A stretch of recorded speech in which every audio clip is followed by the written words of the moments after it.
Greetings and welcome to Let's Talk About Books, baby, where we talk with your favorite LGBTQ plus authors. I'm Anita Kelly, and my guest today is Rebecca Thorne. Hi, Rebecca. Hi, how are you doing? I am well. How are you? I'm doing great. Very excited to be here. I am so excited to talk with you again. I can't believe it's been like a year since we've spoken. I know, it's been wild. I feel like so much has happened in the last year. I know. It's like a blur, though, you know? Yeah. It's kind of weird. Yeah, I can't tell if that's good or bad. Yeah, I know. Exactly. So Rebecca, you have, when you were on last, we were talking about your book that had just recently come out. Well, now you have a new book on the market. And it's from that same series, right? It's from the Tomes and Tea series. Yeah. Yes. And it's called A Pirate's Life for Tea, right? A Pirate's Life for Tea. Yo ho. Awesome. Can you tell us about that? Yeah. So it's the second book in the Tomes and Tea series. It follows the same set of characters from book one, Can't Spell Treason Without Tea. But this time they are not in their cozy, icy town of Tawny. I actually took the characters and put them on this massively magical river called the Nacian River. And while they're over there, they're hunting for dragon eggs, which was a plot introduced in book one. But while they're over there, they get entangled in some political drama with the local lord of the Nacian River, and a pirate that is pillaging his wheat and grain. So not money, just, stealing food. Sure. So wow. Yeah. So they get involved and they have to figure out how to capture the pirate for the local lord. But amidst that problem, they end up realizing that there's a lot of deeper reasons why the pirate is pillaging in the first place. So okay. So there's more than meets the eye. Yeah. And I was going to ask how this is connected to Can't Spell Treason Without Tea, but it sounds like it is a sequel. Yes. Yeah, it can be read on its own. I've talked with a lot of readers who have read it first because they didn't realize it was the second in a series, and they had no problem staying, up to date. It introduces a pretty new cast of characters, and then some old favorites come back in a little later in the book. So ultimately it's outside of where they start. They started a tea shop bookstore, and it's outside of the town where they started that. So we see some people from that town, but we don't see the whole cast from book one. So it's pretty easy for people to jump in. The only thing that you really need to know, which is kind of revealed in the synopsis, is that they're hunting for dragon eggs. But the story that happens on the Nacian River is independent of the first story. Okay, so it's not the same kind of background setting, but some of the same characters. Yeah. Oh, cool. And when you wrote Can't Spell Treason Without Tea, did you at that time decide, I'm going to definitely make a sequel to this? Yeah, when I wrote Can't Spell Treason Without Tea, the whole purpose of it was to test out self-publishing, and joke's on me because now I'm traditional with this series. But my goal was to learn how the intricacies of self-publishing work. So I wanted to see what the process was of uploading to Amazon, exploring Ingram Spark, getting your own cover designer, formatting your book, all that jazz. And I read that self-published authors, some of them do really well if they do a rapid release schedule where they basically will self-publish 3 to 4 books a year in the same series, or multiple series, and then they can get the readers from book one and usually bring them over into multiple books. So my goal with this series was to basically test out if that was a possibility for me. Mm-hmm. It ended up, again, joke's on me, because while I finished writing Pirate's Life for Tea, and I published it in February of 2023, self-published. And by March, we had publishers involved with the series already. So we were already having rumblings in the UK before that point. But then the US came on board in April, I think. And by the time July came around, the self-published versions were pulled, and we worked on the republication. So this is technically the republication of book two. But I will say, if you already own the republication, the original version, this version has about 30,000 extra words and a very spicy short story at the end that people are loving, which is great. So it's got a lot of new writing, new chapters, new reasons to buy. So if you have the original version and you're thinking maybe I want to reread, I would highly recommend rereading the new version because there's a lot of world building that I did and some extra character development, and then this really fun, spicy one shot at the end. So Very cool. It's like a collector's item then. yeah, those original indie books are pretty hard to find. It was really only in distribution for 5 months or something, and because it's a sequel, I didn't sell too many physical copies of it, so it's really hard to find those physical indie copies of book 2. How about that? So I have a copy, thank you for that, of The Pirate's Life for Tea. And Yeah. it is absolutely beautiful. Yeah. Who was involved in that? Whose idea was that to develop the cover and to do the page edges? They're like like orangish color. Orange. Yeah. Yeah. I was really lucky because I had self-published this series first. I'd found my cover artist well before a publisher got involved in this series, and they were kind enough to continue on with that cover artist.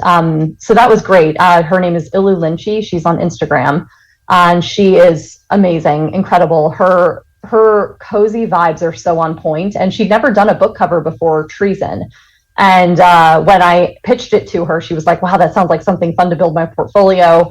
But one of the things that I loved about her portfolio before was that she was really good with playing with like perception, like direction of the art. Like she doesn't just draw head on; she draws from like an upper angle or a lower angle, and that always adds a lot of interest, I think, to the image. So it was very fun to be able to see that type of thing happen.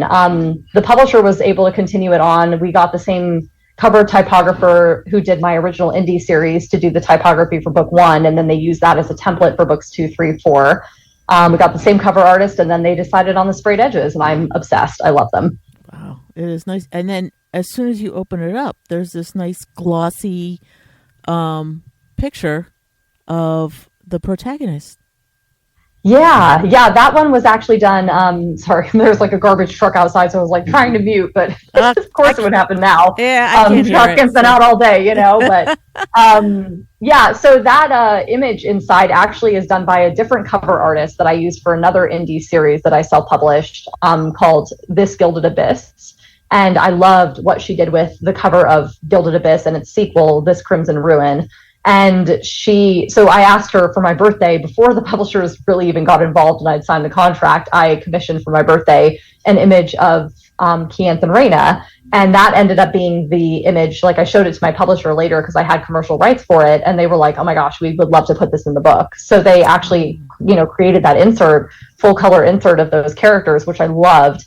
For the second book, we actually got one of Ilu Lynchy, the cover artist's friends, named Percy Chen, to do that art, and he is just amazing. They're just, all these artists are so talented. I'm like obsessed. Yeah. And I think in an age of AI, it's even more important to be focusing on human artists that are truly genuinely good at their craft and excited to put out really amazing products, Yeah. So it's been really great working with them. Oh, it sounds it. They did a fantastic job. So you're saying that Can't Spell Treason Without T has the same kind of graphics inside of it as well? Yeah, so Can't Spell Treason Without T has the cover artist for This Gilded Abyss. Her name is Eileen CW on Instagram. Okay. And she did that initial one, and she, I think, is doing book 3, although I need to double check on that. And then Percy is doing book 2, and I want to say book 4. So we're kind of swapping between those two artists. Oh, so we're going to see more of these characters, I'm hearing. Mm-hmm, yeah, so it was so popular in book 1. People loved buying it and being able to see what the characters looked like right from the start. So we were able to do books 2, and then I think we're going to be doing books 3 and 4, which is great. Fantastic. Are they written already? Do you have them written or? The books are done. Yeah, absolutely. So the Tomes and Tea series is a quartet. It is loosely based off of the idea of Tamara Pierce's quartets from the 80s and 90s. And O's, she's still writing quartets, I think. But her original Alana series, the Dane series, and the Kelladry series, those were favorites for me when I was growing up. I loved how they followed main characters through multiple years of their lives and how they got to see, we got to see standalone plots but with the same set of characters and the same world building. Mm-hmm. So it almost felt kind of like a TV show, like with season breaks in between, right? It was just so fun to read because I didn't have to be reintroduced to a world. I felt like I already knew it. And I remember just sinking into them, and they were so cozy to me, even as a kid, just reading these books. So when I designed the Tones and Tea series, I knew I wanted 4. For a while, I thought I would do 3. Then I decided to bump it back up to 4. And all 4 books are written. So book 3 is out in March of 2025, and book 4 will be out in August of 2025. So they're coming out very quickly. Yeah, boy, there's not a lot of time in between. That's great. No, Yeah. no, the whole series will be republished from start to finish in about 14 months. Nice, nice. And when A Pirate's Life for Tea, that is out on the market already. Yes, yeah. So that one was released on October 1st, 2024. And again, this is just the republication of the original indie version. So book 3 is going to be the first book of this series since the original version of Pirates was published in 2023 that no one's seen before. Nice. And that book is called "TU at the Altar." TU? Yeah, TU, like see you at the altar. Yeah. So like TU at the altar. Yeah, it's the theme. Oh wow, that's so cool. That's great. Yeah. So tea is like the running theme throughout all of these books. And I have to ask you, are you a tea drinker? I love tea. Yeah, I go between. It's funny because in the summers I drink more coffee, in the winters I drink more tea. But I usually start with a cup of coffee in the morning, and then I switch to tea the entire rest of the afternoon because I don't want too much caffeine. And there's a lot of really good like herbal teas and blends and things that are lovely. Wow. I love tea. and are you like a connoisseur of tea? Like where you have I think my love of tea kind of started with my mom, actually. She used to pull us out of school when we were very young, like 2nd grade, 3rd grade. And she would pull us out of school one day a year, and she would surprise us, and we never knew what day it was. And she would take my sister out first and then me, or vice versa. But it was only ever me and her, or my sister and her. Like it was very like one-on-one with our mom. Nice. And she would take us to high tea. And we would go to some places, she'd pick a different place every time in the Phoenix Valley, and we'd get to try on hats, and we'd wear the gloves, and she'd dress us up really nice. And we'd go and we'd pretend to be very fancy for, a couple of hours. So that high tea experience, yeah, it was really lovely. It was one of those things like, I couldn't have told you what I missed at school that day. Like I couldn't have told you what I learned that week. But I always remember those moments where she pulled us out of school and took us to high tea just as a bonding experience. It was really lovely. So I think that started my interest in tea. I got to try a lot of different varieties of it when I was very young. And now oh my gosh, like I travel so much. It's so fun to just find the local tea place, whether they're selling loose leaf tea or whether it's like an actual high tea. And I go there and I just get to enjoy. It's so fun. Oh, that's so cool. And what's your favorite? Do you have a favorite? I think for a decaffeinated, I like the chamomile mint. Like any kind of chamomile mint blend is usually very refreshing, but also like flowery and kind of soothing. Mm-hmm. When I'm looking for something with a little caffeine boost, like just a slight boost in the afternoon, I'll usually go with some form of a chai. I like the spicy chais, but I also I have a coconut chai that I'm like kind of vibing with right now. It's really good. Huh. So yeah, I like to try a bunch of different flavors. My favorite tea house I think to order from is Jolene's up in Banff, Canada. They have like a cute little tea house there, and they have really good teas. My favorite physical in person, like if I get the chance to go in person, because they don't sell online, is the Aubrey Rose Tea Room in San Diego. They have amazing teas there, and they sell them in the store, but they don't do it online, which is really a bummer. So that is a bummer. And yeah. So like when you travel, do you always just go try to check out a tea room? I do actually. Yeah. My sister and I started a couple of years ago. Now that, our mom is older and we're adults, we started, instead of getting gifts for her birthday and Christmas, we take her now out to high tea. So we can fly for free because we're all flight attendants. So we hop on a plane and we will pick a place that we want to go and we'll try tea there. So we've been pretty much every state around Arizona, and then somewhere as far as Seattle. There's one in Vancouver, Canada that I'm dying to try. I think it's on Prince Edward's Island in Canada. Mm-hmm. Dying to try that one. Apparently it's the best in North America, but really? I haven't been. I couldn't tell you. So. Oh, wow. So your Yeah. sister's a flight attendant also?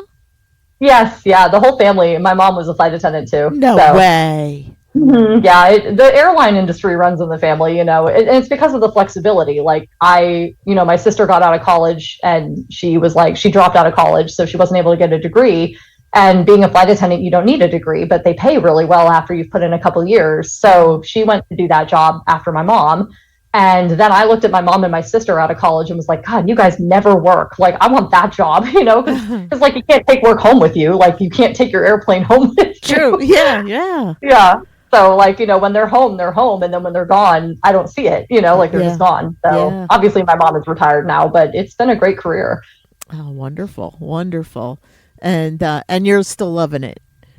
Yeah, I don't fly too much anymore just because there's a lot of demands on my time with the writing business now. Mm-hmm. I do usually about 3 to 6 days a month, which is down from, 12 to 15 when I was full time. So Wow, that's awesome. yeah, That is yeah, it's been great. yeah, I'll bet. Nice.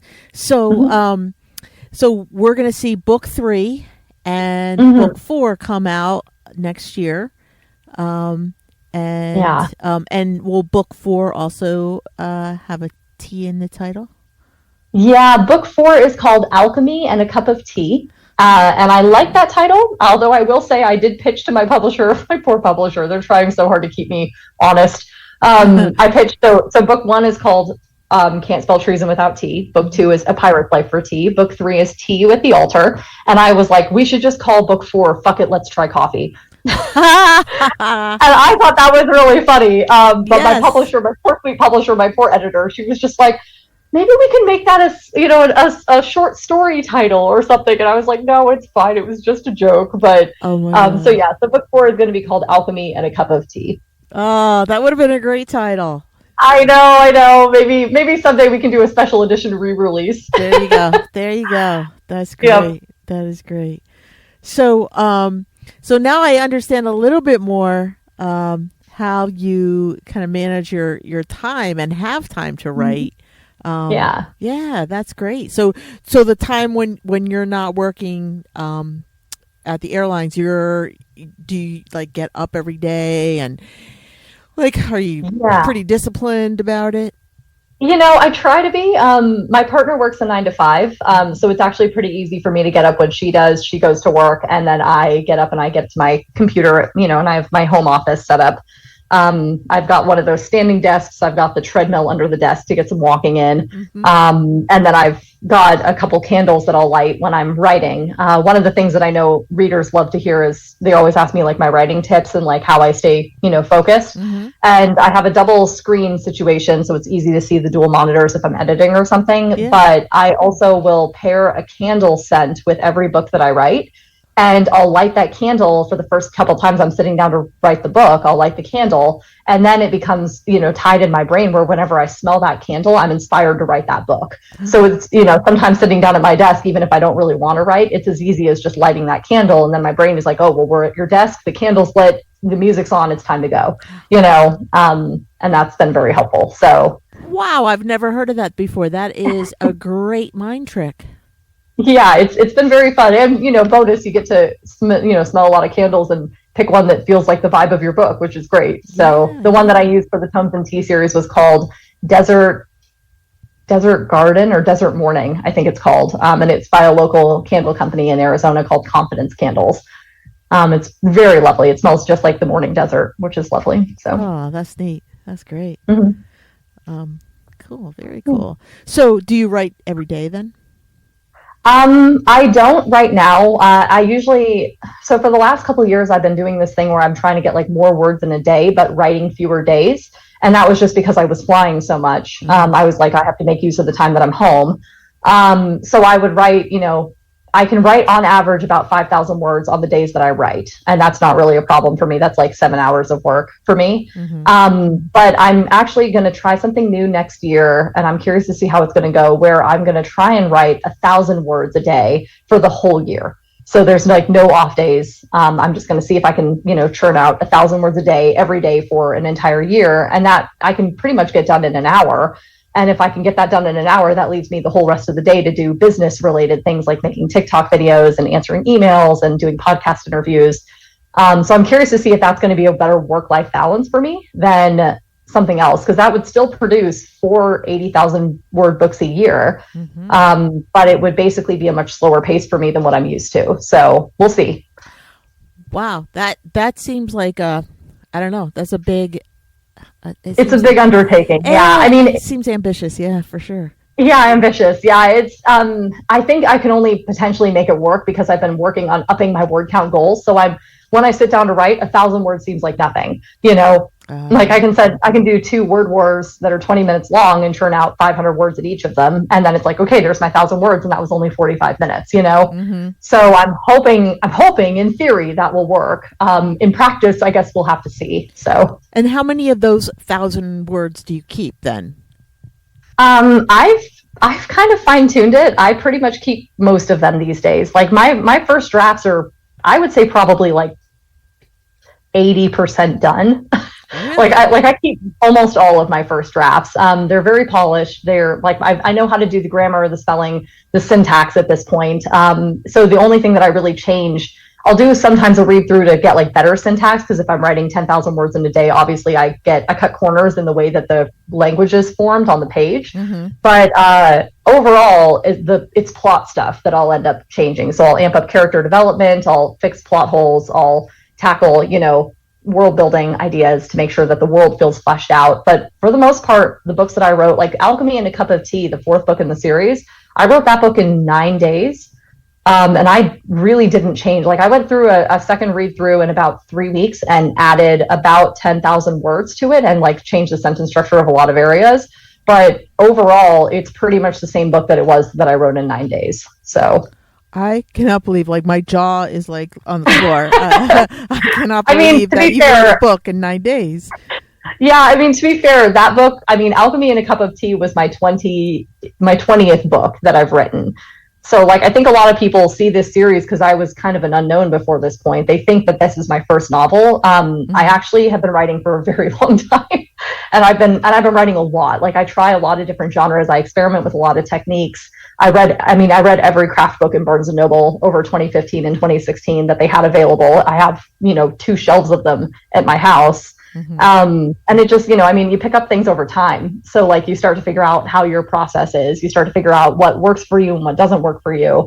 The more I work with editors, the more I learn where I fall short, and I fix it in the next draft, So it's pretty polished by this point. It's not perfect, obviously. You still need to edit, but it's not like I'm not wasting any time when I write these days. Yeah. Wow. That's pretty darn amazing.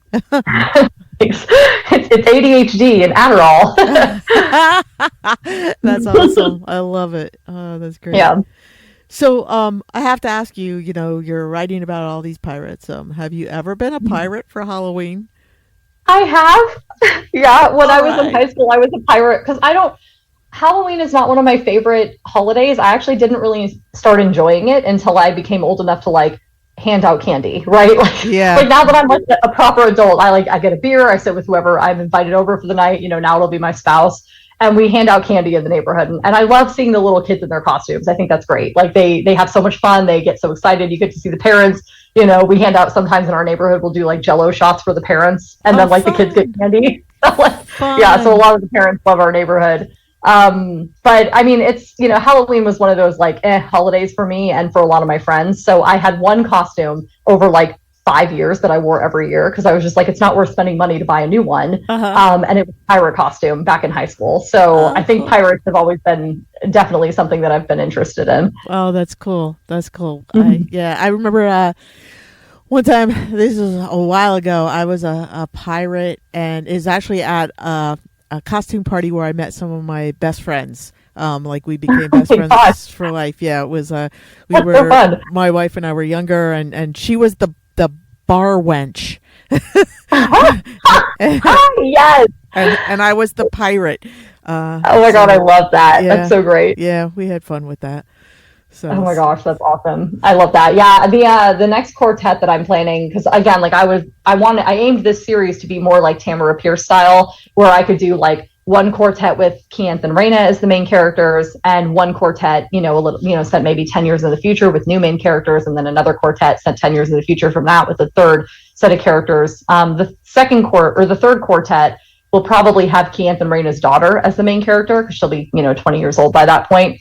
But the middle quartet, I think I'm going to do pirates on the Southern Seas. Because this book is on the Nacian River, so there's one pirate, and she's not supposed to be there because there are not pirates on the river, so she's being very weird right now, as a river pirate. They're just like, wait, we're being pillaged? Like, we're not in the ocean, Yeah. So I'm thinking I'm going to take the next quartet down into the ocean and have a pirate competing for the Pirate King's position, basically. So it'll be a new upstart pirate coming in and trying to overthrow the current regime, basically. Fun. Oh, that's great. Yeah, it should be great. Yeah. Mm-hmm. So, like pirates, I always think of pirates as like, they're kind of like romanticized in films, Mm-hmm. Yeah. So do you see like your protagonist as like romanticized figures? Oh yeah. Yeah. Oh yeah, hands down. Yeah. There are actually two major pirates in A Pirate's Life for Tea. The first one is the river pirate who's stealing wheat, and she just is trying to right wrong. She's basically like a gay Robin Hood. Okay. But she's a gay pirate Robin Hood is basically what she's doing. So she's trying to take down the Lord by stealing a lot of his food supplies and giving it back to the communities that grew the food.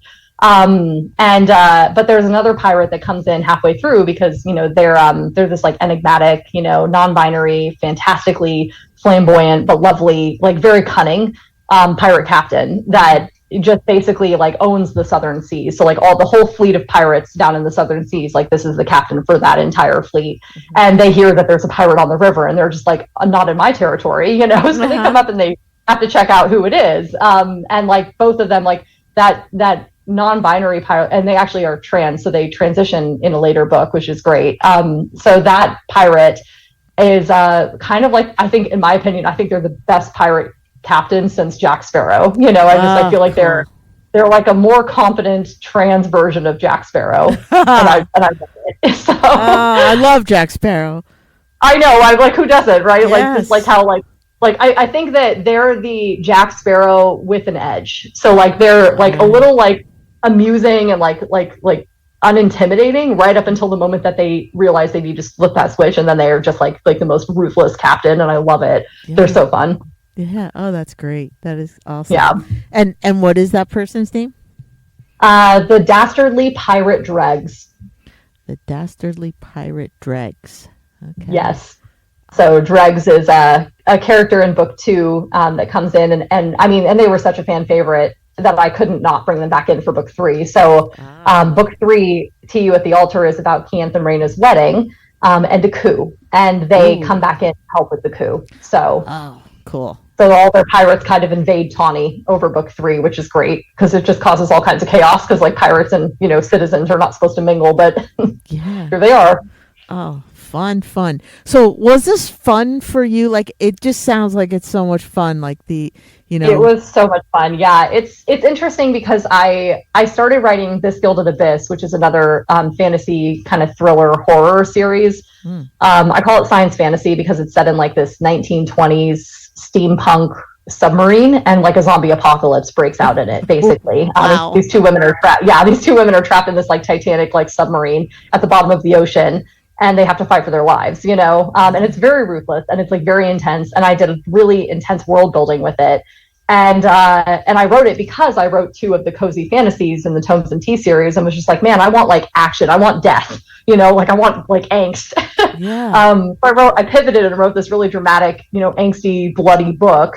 And then it was like so nice because now I can go back and forth between the 2 series. So I'll write, 2 of the cozy cozy fantasies, and then I'll go back and do this science fantasy, and I'll like write more about the blood and the gore and everything else, and then I'll go back and do more of the cozy the cozy fantasies. And I'm working on a cozy sci-fi soon. That's why I keep starting to say that. I'm going to be pivoting into a cozy sci-fi next month. So yeah, so it's been fun to kind of tag into the cozy side of things and then have something to kind of temper it with. So you are ADD, aren't you? So ADD, it's so bad. No, so it's working for you. You're making it work. I mean, it is. It is. Yeah. I like laughed. We didn't realize it for me until, and my mom is like worse than I am. Like she's insanely chaotic. And I like, I'll never forget. It was like probably 4 years ago that, my mom breezed in. She came in like a hurricane to like show me like tiles for a new backsplash. And my friend was there. And she literally was in our house for like 5 minutes. And for the 5 minutes she was there, she never stopped talking. She couldn't calm down. She was just like this insanely chaotic whirlwind. And then she left. And out in like the resulting calm that kind of settled over the house, my friend just looks at me and she goes, your mom is probably ADHD, right? And I was like, no, she's not. And then I literally was just like, oh my God, she is. Like, so like, of course, I got tested, my sister got tested, and we both are definitely, like, she's the inattentive, but I'm actually complex. So I have inattentive and hyperactive.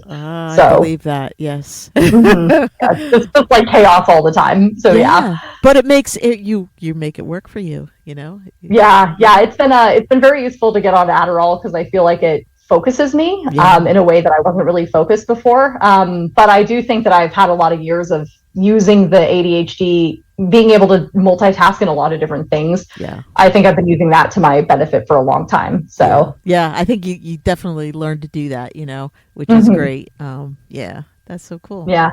So I have to ask you, are you, you're writing about the water pirates and they're on the water. Like, are you a sea or a beach kind of person?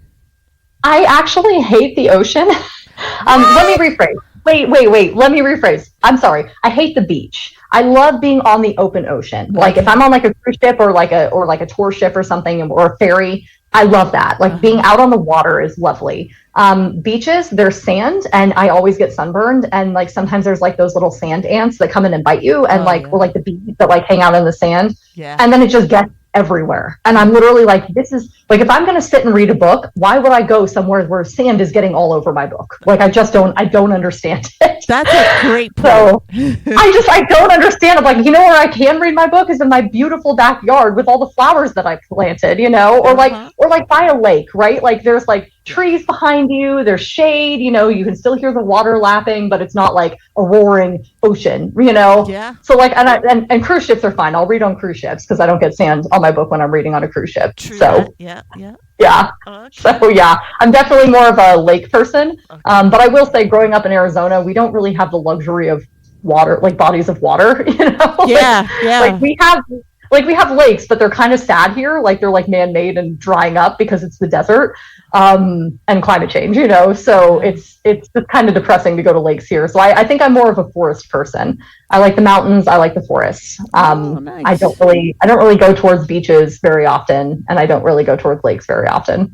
Okay. All right. So, well, that's cool. So you do like the outdoors a little bit. Yeah, love hiking. Hiking is a big one for me. I think it's one of the best ways to get outside. And I have a shepherd and she's a working dog. So like she comes with me and she can literally hike as long as I can. And it's just so fun, like she's really well trained, so I can call her back. So when I'm in like a very, desolate area, I'll take her off leash and she just kind of roams and I mean, it's real fun. Yeah, it's great. So. Oh, that's wonderful. That's awesome. I wish we have she's part Australian Shepherd and part Chow. And unfortunately, the Chow part wins out. I was like, the Chows, those are stubborn dogs. Exactly. She's like, and she's like a diva about it. She's like, I'm not having that. Are you kidding me? Yeah. I had a friend who had a Shiba Inu, and they're like the same as Chows. Like they're super stubborn. Like this dog would not do anything. And I have a Yorkie too, and like my Yorkie is not nearly as well trained as my Shepherd is, because Shepherds are so easy to train because they just want to please all the time. Like my Shepherd has excellent recall. She is a canine good citizen. She's perfect. My Yorkie, he's like, I have to keep him on a leash at all times because he's like, he'll take off down the street after a rabbit and I won't see him for 4 days, Oh yeah. That's it. We live out in the country, so there are deer and bear and stuff. So we can't let her off leash because she'll just go chase something, and who knows when we would see her. Yeah, that's exactly it. Like we're planning on leaving Arizona next year. I just got married, so my wife and I are going to be relocating somewhere. Thank you. Yes, I'm very excited to move into this next chapter of my life. But my wife and I, she's from Illinois, and she's from like the countryside in Illinois, so she's used to tall trees and farmland. Oh, and what a difference! I know. And then I felt so bad. I made her move out here. I didn't make her move out here. She wanted to move out here, but she, moved out here, and she's been trying hard to love the desert. But it takes a special kind of person to love the desert, especially with the way that Phoenix as a city is growing. It feels a lot like LA now. So like if you're not aware of what's beyond the city limits, like the beautiful desert that we have, and the flora and the fauna that we have here, they're so unique to this area. You really wouldn't appreciate it that way. So she's trying, but I think we're going to end up moving somewhere colder with trees and snow. Yeah. My sister-in-law used to live in Tucson. So we spent, we spent a lot of time down there, and it's, Tucson's beautiful. I mean, they've got a lot of really great things. My problem with it was the city planning. This is so off topic, but like they have one freeway and it goes in the wrong direction on the wrong side of town. So like I went to college there, and I got out of that city as fast as I could, because I was like, this doesn't make sense. I'm sitting in traffic all the time. Like, yeah, you are. Yeah. Yep. And you wouldn't think you'd be, because it's like the desert, I know, like it's not that big of a town. Like I think they've got it's bigger now. I think they've got like 400,000 people or something, but it's, you wouldn't think it, but like literally I would, driving 20 minutes down the road, it would take me 45 because of the traffic, because they don't have a freeway. Yeah. So. Yep. Yeah, it is. Yeah. Well, congratulations on your marriage, and good luck in your move. That's exciting. Thank you. Yeah, we're currently trying to figure out where we're going to go. We want to go north to the northern United States, but we're not sure if we want to hit up like the Northwest or the Midwest or the Northeast. So we're going to take some trips, I think, over the next few months, and see what kind of real estate we could buy, see what kind of, environment we'd be in. Are they LGBT friendly? All that stuff. So yeah, very cool. I was just looking at as a place, I think it's called St. Joseph's. It's outside of Chicago. And it's supposed to be a very cool LGBT town. Yeah, she's from the Chicago area. She's actually from Rockford, Illinois. So she's like even further out, But the property taxes in Chicago, it's like, I don't think that we can really afford to move there, because they're charging double what the house is worth for the property taxes. Yep. So I'm kind of like, as much as I actually really do like Illinois, but as much as I like Illinois, I'm like, I don't think we can afford to move back there. It is. And really cool. Another place which is right up in that area is Cleveland. And Cleveland's nice. I actually like Columbus a lot. Oh yeah. They've got a really cool downtown in Columbus. They're doing a lot of very cool things down there. And the same in Cleveland, and they have a whole what's it called? Ohio City is like this whole section that's all gay and lesbian. Oh, that's so cool! I love that. It's cool. We were exploring Ann Arbor in Michigan, because apparently that area is pretty LGBT.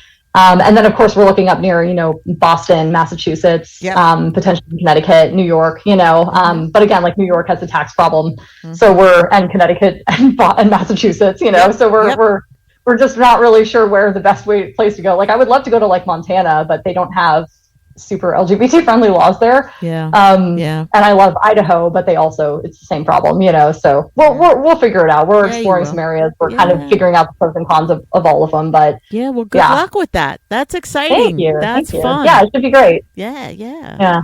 So Rebecca, do you have any parting words for our listeners today? Get some sleep, read a good book, and try not to be stressed out about the little things that could go, that will blow over in a week anyway. But otherwise, I'm on, if anyone ever wants to follow me, I'm on TikTok and Instagram pretty often. I have a website that you can send an email to me anytime. What's your website? My website is RebeccaThorne.net. Okay, Rebecca Thorne. I haven't been able to get the .com yet. I'm working on it, but I'm not working on it. I'm waiting just to see if I can get it at some point. But RebeccaThorne.net. And that's an email Thorne, Thorne. Thorne. Yeah. Okay.